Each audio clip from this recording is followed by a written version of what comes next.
Okay, everyone. So the first step in this project, uh, we have to load the data sets and also have to do initial exploration later on. Okay. So we are working with two main data sets over here from TMDB database. First is a movie metadata, which contains this one. So this contains essential data like movie titles, ratings, release dates, genres, and more. Okay. And second is credits. So this dataset includes the crew details like the actors and directors involved in each movie. Okay. So let's jump in. Closing this tab. Okay. So now let's jump in and load. We have loaded these files. Okay. Before that, make sure you have updated the files to Google Colab. I've already done that. Okay. So as you can see, I've imported pandas as PD, NumPy library, CMON, and then matplotlib. Okay. So now that we have uploaded our files, we use pandas to load them into data frames. As you can see over here, I've already loaded, so you don't need to do that if you have already done that. Okay. So this is essential for working with CSV files. So I'm using a different method over here. I've directly uploaded the files into Google Colab. Okay. As you can see over here, I've already done that.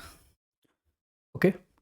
And so now let's inspect the data to get an idea of what we are dealing with.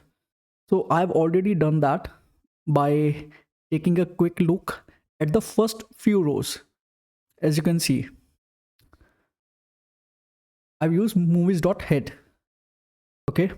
So as you can see, the devil is in the details. So when you look at the data, don't just passively glance at it. The rows, the columns, the values, they are all telling you something. So ask yourself, what is missing, what is present. So here's what we get: movies.head, credits.head, and movies.describe. Movies.head. So this shows us the first 5 rows of the movies dataset. This includes information like titles, genres, ratings, and more. Okay. And then we got credits.head. Okay. And so credits.head gives us the first few rows from the credits dataset, including cast and crew details. Okay. And then we got movies.describe. So this displays basic statistics like mean, minimum, maximum, and standard deviation of numerical columns, which gives us insights into the distribution of ratings and other key figures. So at this point, we have just begun to scratch the surface and we are laying a foundation for the second part, which is data cleaning and pre-processing. Okay, so stay tuned and see you at the next part. So data cleaning and pre-processing. So what we must understand is that in life also, not everything is perfect. So we need to clean up the mess, the chaos, before we can build something meaningful. And data is no different. So now data cleaning is one of the most crucial steps in any data science project. Raw data is often full of missing values and inconsistencies. So to extract real insights, we need to clear the noise and organize the data. First thing first, so now we have to handle the missing data. As you can see below it. So in analysis, let's take a look at how many missing values exist, in our data set. So this is vital because missing data can affect our results further. Okay. So if we don't handle it correctly, there's going to be a lot of issues later on. So here's how we have already checked missing values over here. As you can see, so number of missing values per column. Okay. And so this line of code checks for missing values in both the movies and credits datasets on both of the datasets. Okay. Simultaneously by counting how many, not a number, as you can see, not a number, nan, not a number. entities there are in each column. If there are a lot of missing values, we might need to either fill or drop these values based upon the importance of the column. Okay. So all right, so now let's move on extracting the most popular genres from the movie list. Okay, as you can see, first of all, okay, uh, let's take a pause and go back. So number of missing values per column, as you can see, homepage 3091, tagline 844, homepage got the most missing values, as you can see. Okay, and yeah, so now let's extract the most popular genres, the one I was talking about. Genres in our dataset are stored as a string representation of our list of dictionaries over here. Okay, so we need to pass these strings to extract the genre name. So let's do that with, I've done that already with ast dot literal underscore eval. Okay, so this line converts this particular line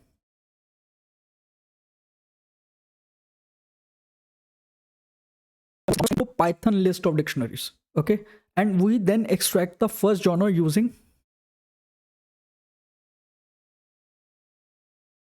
x okay, and name. Okay, so and if there's no genre, we assign it as unknown. Okay, so this makes it easier to easier to perform analysis on the most common genres later on. Okay, so yeah, so this one is the most crucial area of our project. This is something which gonna make the most impact. Because it is extracting the most popular genres from the genres column. Okay, and to convert the genre string into Python list of dictionaries, we are needing this ast.literal underscore eval, and then we need to extract the first genre using x bracket 0 and name. Okay, so yeah, and this was all about data cleaning and pre-processing. Now we have to move to the visualization part. So now that we arrive at the most important step, which is visualizations. So this is the part where you confront the data directly, not abstractly, and you start seeing deeper patterns underlying the structure. So that, my friend, is where the magic happens. So now that our data is cleaned and pre-processed, it's time to visualize it. Visualization helps us understand the patterns and makes the insights more accessible. Okay, so first thing first, firstly we're gonna visualize top movies by rating.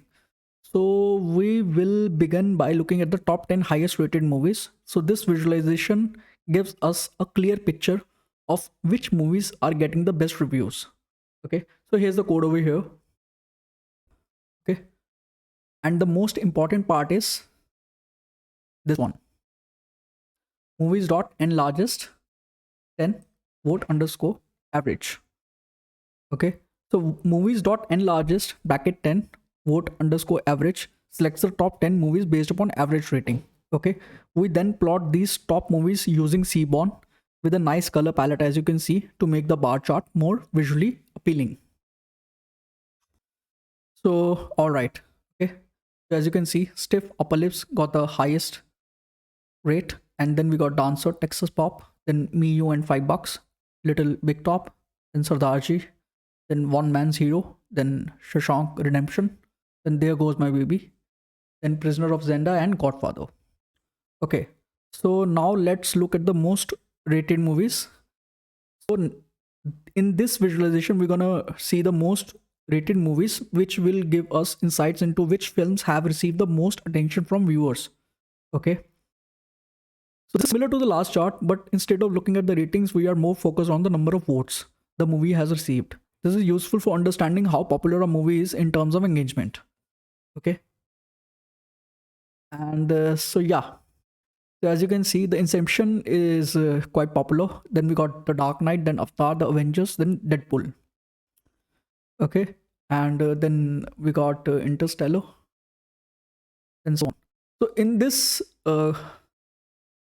visualization, movies dot n largest is the important aspect over here, because we are visualizing movies based upon their popularity.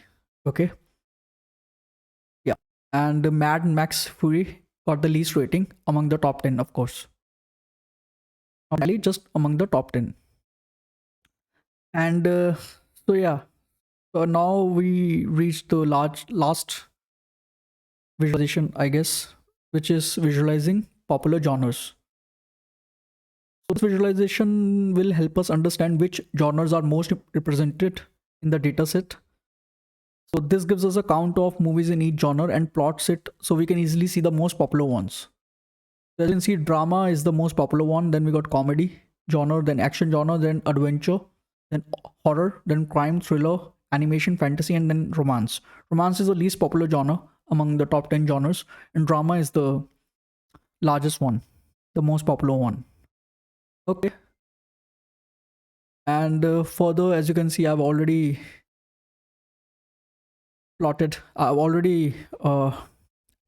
analyzed the top 10 most popular genres also.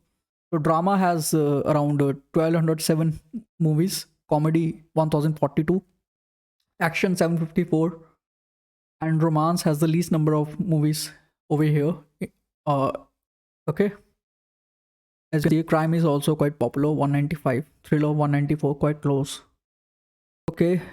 Okay, everyone. So that's it. So now we have successfully loaded, cleaned, and visualized our movie dataset. Two of the datasets we got. And so you can see how this can be applied to do EDA on a movie based dataset. So keep practicing, keep exploring, and you will be able to integrate this data into meaningful applications further. Okay, so stay tuned for the next steps. We'll dive deeper into recommendation algorithms, and also we'll also do, I've got plans to do a model building also later on, and also I have plans to do advanced exploratory data analysis on a movie based data set. So stay tuned. Okay, so thanks.